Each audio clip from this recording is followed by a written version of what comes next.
Mashabiki wa Simba kiukweli, mimi naomba leo kama shabiki mchome niwakemee, waache vichwa vinapata moto. Hakuna klabu ambao isiyofungwa, isiyopata sare, isiyoshinda. Haya ni matukio katika mchezo. Mimi niwaambie ukweli, kama mpira umewashinda, kashabikieni taarabu.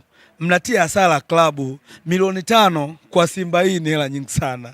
Milioni 5 Yanga afadhali, lakini milioni 5 Simba, hela nyingi sana. Mimi inaniuma. Yaani Simba tunaenda kulipa milioni 5 kwa ujinga wa mashabiki wachache ambao wana uwezo wa kucontrol temper, na hili limekuwa muendelezo. Unajua hiyo faini ya milioni 5 ni ndogo sana.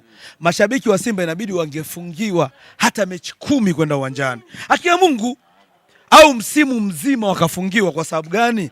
Wamekuwa wanafanya matukio haya muendelezo, na hawa mashabiki wana tuzo ya shabiki bora wanayo wao. Wameipataje? Tuzo ya mashabiki bora Afrika siko Simba pale. Sasa mashabiki kama hao wanatuzalilisha.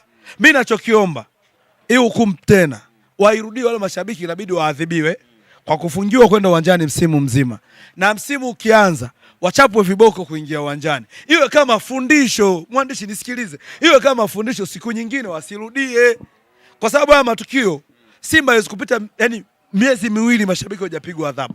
Miezi miwili hajapigwa adhabu, sio sawa. Mashabiki inabidi mjifunze kutoka kwa mashabiki wa Yanga.